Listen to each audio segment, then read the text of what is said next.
The Senkaku Islands are a group of uninhabited islands controlled by Japan in the East China Sea. Japan's sovereignty over the territory is disputed by China. This flashpoint could result in an all-out confrontation between Japan and China, with China being the aggressor. In recent years, China has paid significant attention to its military. China's defense budget has increased tenfold in the last 25 years, which has funded the construction of an ocean-going navy, a modern army and an efficient air force. In particular, Chinese Navy has been strengthened to a large extent with recently fielded aircraft carrier, Liaoning, as well as fleets of submarines, destroyers, frigates, corvettes, replenishment ships, and amphibious assault ships. In this video, we will analyze how USA and India can help Japan in thwarting any Chinese aggression. The Chinese military is an impressive force, but local geography will create challenges during wartime. Japan controls a string of islands that form the Miyako Strait, which Chinese naval forces must transit to enter the Western Pacific. Properly fortified, the Japanese-held Ryukyu Islands could conceivably block passage of the strait altogether. Japan could use the Senkaku Islands to execute an anti-access, area denial plan in the Miyako Strait. Like any good A2AD strategy, such a plan in the strait would require a fraction of the spending necessary to overcome it. Japan's self-defense forces will initiate the following steps to counter China. 1. The radar network consisting of an TPY-2 radars would stand guard against ballistic missile attacks by the 2nd Artillery Corps of China. This would be backed up by the Japan Maritime Self-Defense Forces BMD, ballistic missile defense, capable cruisers and destroyers, of which there are currently 4. 2.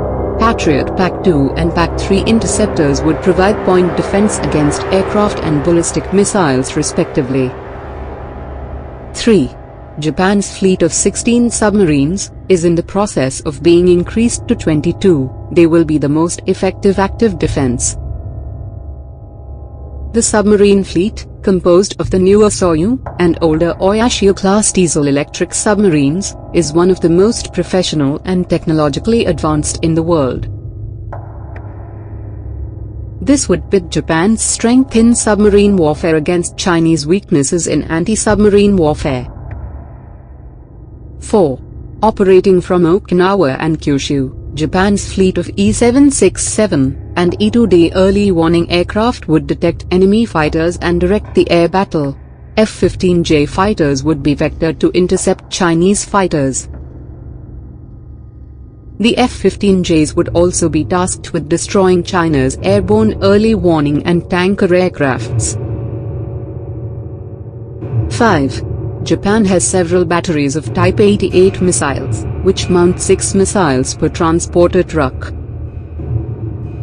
The Type 88 has a range of nearly 100 miles, meaning that missiles mounted on Mikojima and Okinawa would overlap in range, completely covering the strait. This defensive configuration will be able to absorb the initial Chinese onslaught, and provide enough time to USA and India to get involved.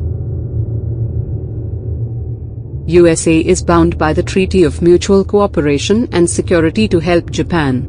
For the convenience of viewers, here is a brief details of the agreement. The treaty was first signed in 1952, and was updated many times after that. Since Japan was disarmed after World War II, USA through this treaty, agreed to come to Japan's aid in case Japan was attacked by any other country.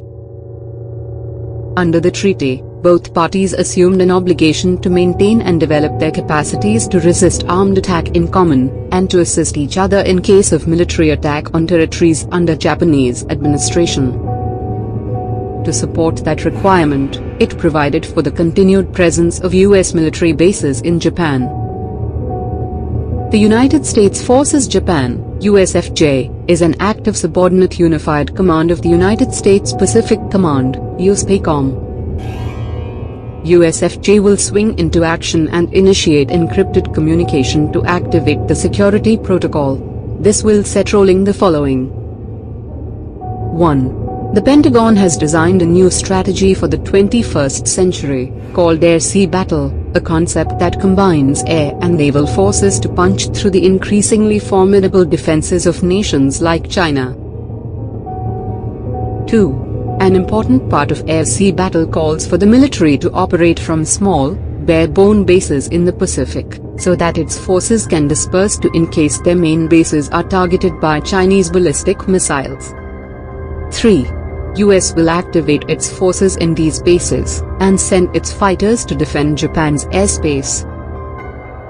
4. Carrier Strike Group, Commander Fleet Activities Yokosuka, which is based out of Japan, will be activated, and it will initiate active defensive positioning to counter Chinese Navy and Air Force. 5. US Air Force will send an airborne warning and control system, AWACS, to monitor the skies, and relay minute-by-minute information to Japan and India. 6. Chinese Navy has large number of surface ships as well as submarines. The P-8 Poseidon is developed for the United States Navy by Boeing. It conducts anti-submarine warfare, ASW, anti-surface warfare, ASUW, and shipping interdiction, along with an electronic signals intelligence role. It is equipped with Raytheon APY-10 multi-mission surface search radar, and many other sensors to detect surface and underwater vessels. These will be immediately pressed into action. India has long-standing border dispute with China. India has good relations with Japan. In case of a Chinese attack on Japan, India is not expected to be a mute spectator. Japan's loss is India's loss, as both of them have China as common rival. Also, if China gets away with aggression against Japan, it will become more buoyant and create problems for India. India, USA and Japan share close strategic relation which can be judged by the following. 1. India is participating in Exercise Malabar, a trilateral naval exercise involving the United States and Japan. Originally a bilateral exercise between India and the US, Japan became a permanent partner in 2015. Despite the statement by a top US Navy officer that Malabar was not directly aimed at China, there is very little doubt about who is the target. The exercise is conducted only about 400 kilometers from the contested Senkaku Islands. Scenarios include hunting for Chinese submarines, ships and countering hostile Chinese Navy. 2. India and the United States have agreed in principle to share military logistics. Washington and New Delhi have largely agreed to the terms of a new agreement that allows the two militaries to use each other's land, air and naval bases for resupplies, repair and rest. This has been specifically done, keeping China in mind. India will keep Chinese guessing about the future actions and take the following steps. 1. India will start providing intelligence to Japan and USA on Chinese movements. 2. India has one of the largest armies in the world. India will start mobilizing its troops near the Indo-China border to create pressure on China. 3. Defense Ministry has approved the induction of a 3rd Regiment of BrahMos for deployment in northeastern sector along the China border. The BrahMos is a ramjet supersonic cruise missile having a range of 290 kilometers. Each regiment of BrahMos consists of around 65 missiles, 5 mobile autonomous launchers and supporting equipment. India will activate the regiment for battle. 4. According to latest media reports, Defense Ministry has cleared the plan to raise 6 new armored regiments that will be equipped with roughly 350 tanks. In addition, 3 mechanized infantry battalions will be raised with 180 BMP-2 infantry combat vehicles. These will be put on alert. 5. India is buying the 155mm M777 guns at a cost of about $750 million from America's BAE Systems. The M777 howitzer is a towed 155mm artillery piece, is a successor to the M198 howitzer. It is manufactured by BAE Systems Global Combat Systems Division. This is first major buy for the Mountain Strike Corps. Note that, the Mountain Strike Corps has been specially raised to defend India's border with China. These guns will be set to fire-ready condition. Though Japan's military budget is about 1/4 compared to China, Japan's self-defense force is an efficient unit. It can drive the confrontation to a stalemate on its own. USA and India's actions will heavily tilt the balance against China. China also has dispute with all the neighboring country except Pakistan. Pakistan is expected not to intervene as it is dependent on USA for economic aid. Surrounded by rival nations like Vietnam and Philippines, China will find itself under immense pressure. It will understand that, it's a war it can't win but only lose. It will halt the campaign, and will have to agree to an unconditional ceasefire.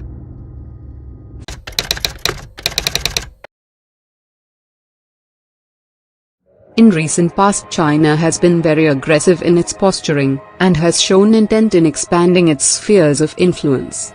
There has been several border incursions and standoffs. In this video, we have listed 5 weapons that India is deploying to meet the Chinese challenge. The weapons are listed in increasing order of impact. Number 5.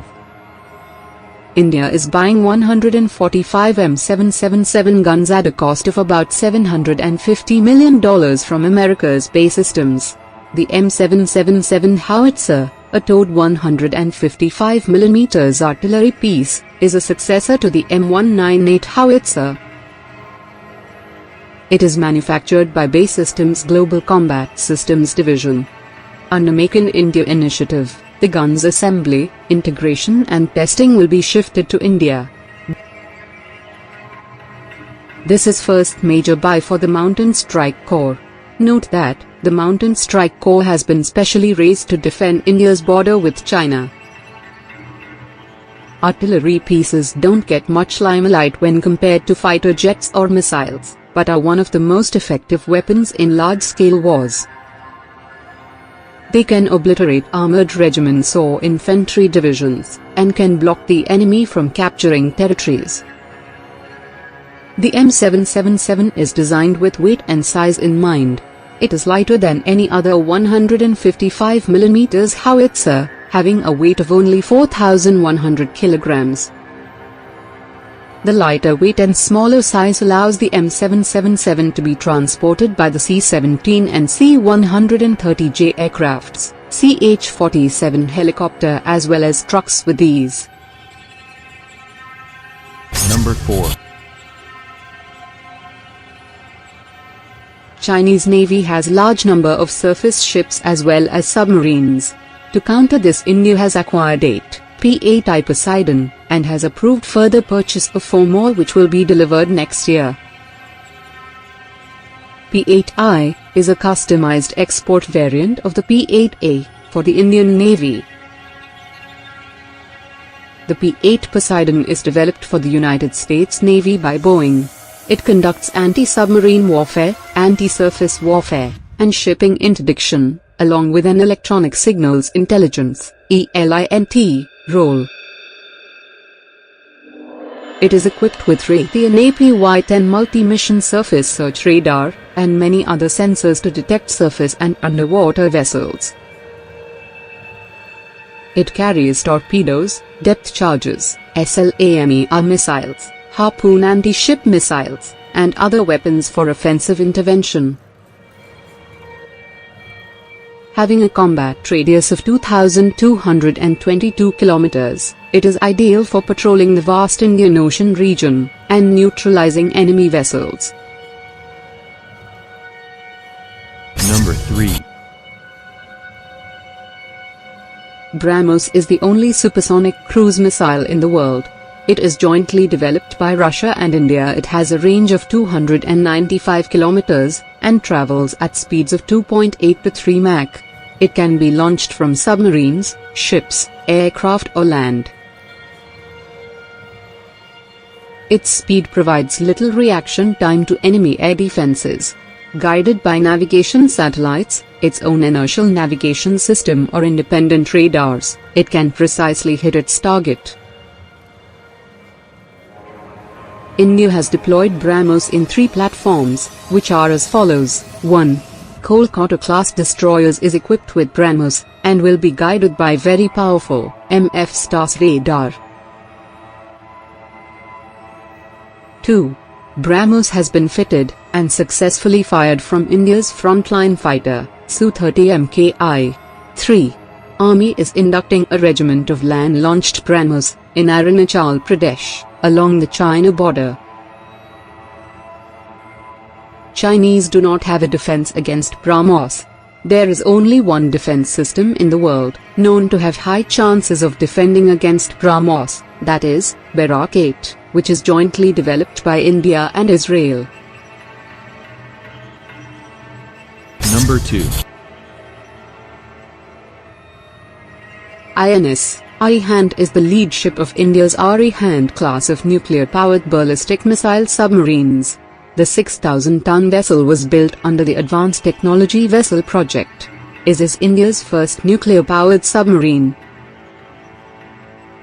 Construction of 3 more submarines of this class is also underway. It has 4 vertical launch tubes, which can carry 12 smaller K-15 missiles, or 4 larger K-4 missiles.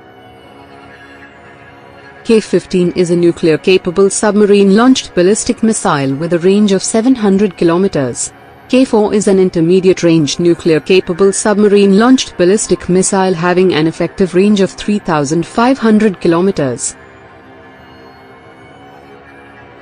India currently possesses the ability to launch nuclear weapons from land and air. Arihant, armed with K-series missile, will complete the nuclear triad with the capability to launch nukes from sea. This way India will have a very reliable second strike capability and deter China from any misadventure. Number 1. Agni-5 is an intercontinental ballistic missile developed by the Defence Research and Development Organisation, DRDO, of India. Though the reported range of Agni-5 is 5,800 kilometers, it is widely believed that Agni-5 has a range of 8,000 to 10,000 kilometers. Even with stated range of 5,800 kilometers, it can hit most parts of China. It carries a 1.5-ton warhead, has a speed of 24 Mach and accuracy of less than 10 meters.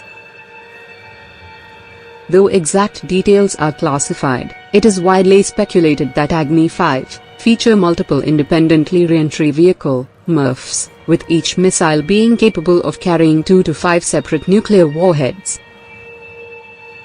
It is India's most powerful deterrence against any Chinese aggression. Above the clouds, high in the Himalayas, the old Silk Road climbs through 14,000 feet to the Natula Pass, where 2 immense nations meet. It's here that India comes face to face with China. 40 years ago, they fought a fierce frontier war. Now, finally, the border is reopening for trade. Symbol of epic change in both countries as they dash for growth and new riches. India and China together will shape much of this century for all of us. But who will be the winners and losers as they race each other to the top of the world? I'm setting off on a journey through China and India to watch the race unfold. First Shanghai, and the Chinese sprint from the very start. Welcome to take our baggage train. The airport train pushes through 430 kilometers per hour, 270 miles per hour, for a mere 8-minute journey. Impressive, undoubtedly. Vitally needed, hardly. But this train is a political statement. Be amazed, be very amazed by China's rise. Once China decided it wanted the fastest train in the world, there didn't need to be any public discussion. This isn't a democracy. In a one-party state, what the government wants, the government gets. The train seems to shout to the world, "We're overtaking you all." Arriving in India is a very different story. This doesn't immediately look like a country on a dash for growth. A taxi in Mumbai, the country's commercial capital, gives me far too much time for a close-up view of slums and jams. Most of India's roads are hopelessly inadequate, part of a lousy infrastructure. But what's holding India back? Partly it's the need to persuade people in overcrowded areas like this to move out of the path of modernisation. They can't be forced out of the way. It's called democracy.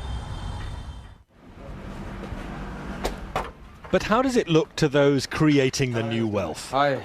Nice to meet you. Good What do you think to- would suit me? I can do all kinds of shoes. I like these ones. These Yeah. are really smart. In Shanghai, Billy Wang's handmade shoes tell a powerful tale. Billy took me to his small factory, a tiny but thriving part of China's manufacturing boom. His workers copy from photos their customers' favourite shoes. It's all imitation, not innovation. The business is expanding very fast, like all Chinese manufacturing, and Mr. Wang certainly doesn't question China's system, which helps make him rich. I'm just a shoemaker. I just worry about my shoes. Nothing else matters to me. I just want to make good shoes. How much does your business and your future success depend on China's government? According to the Chinese way of thinking, the political system is decisive. Everything else comes second to this.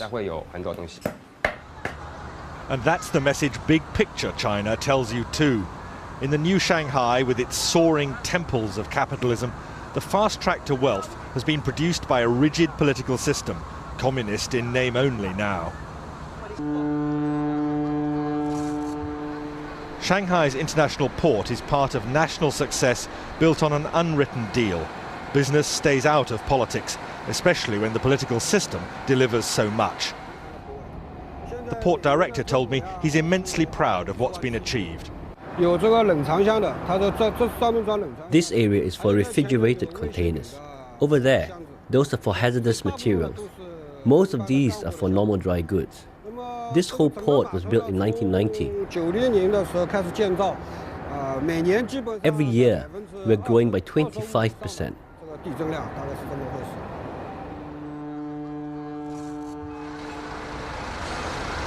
More than that, it's largely one-way traffic here. China doesn't buy much overseas, but produces vast quantities of goods for sale. China's achievement is simply staggering. Single-minded, one-party government making clear decisions which mean that China dominates the export world. It's staggering to watch this. Containers coming on and off ships simultaneously, most of them coming into China empty, most of them going out crammed with Chinese exports. This isn't something that should worry just India, it worries economies across the world. A huge trade imbalance. Basically, we have a lot of construction going on right now just before the monsoons. But in India, young risk-takers are not dismayed by China's success. The story of Tarun Tadani in Mumbai is typical. All our designs are basically finalized. Tarun is a man in a hurry to share in India's consumer boom, happening now.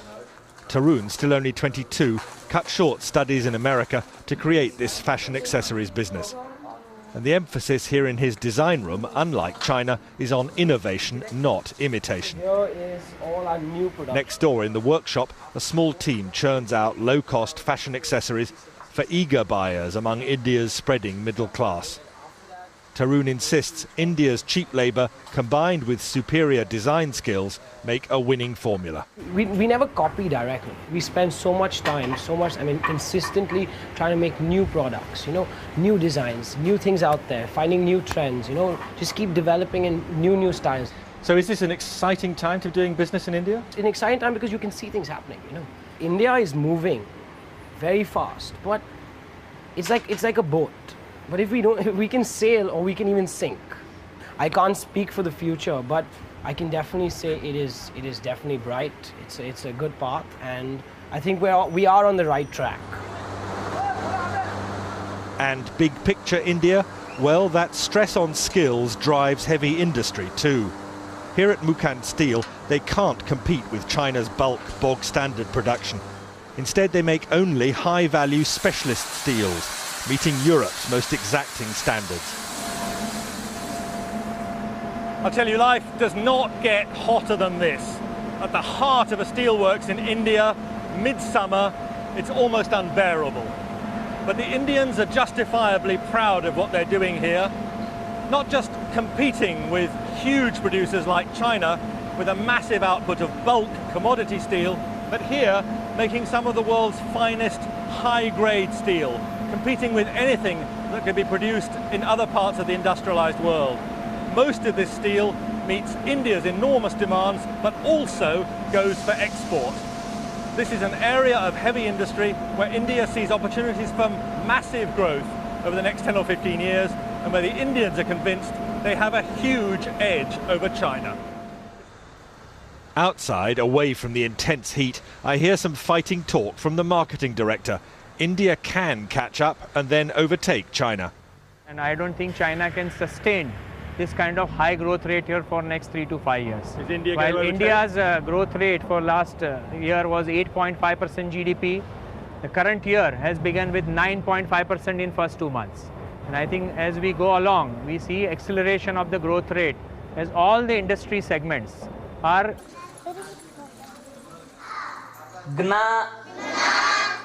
And fighting poverty means giving children skills which could lift them to jobs inside India's urban-led boom. An escape route from very low wages working the land. What would you spend it on? As it is, the headmaster sometimes despairs at the risk of perpetual poverty here. Because uneducated parents, they are not sending their children properly to the school. Absentees, their children absentees, they are at least continuously nearly 10 to 15 days they are absenting. By that way, will not understand lessons properly. But if they get better educated, will that give them a different chance in life than their parents? I mean, is the future for them better? Definitely, sir. Definitely. Now look at this. Still India, but the contrast could hardly be more extreme. This is the breath-catching campus in Bangalore of Infosys, India's own homegrown software giant, and a major contributor to India's explosive growth. We have a faculty of 180 people who are faculties in computer science. This is possibly the largest computer science faculty anywhere in the world. Mohandas Pai, Infosys director, is showing me a vision of India's future. And the biggest emphasis of all here, no question, it's on teaching. Taking the highest achievers among India's college leavers to even greater heights.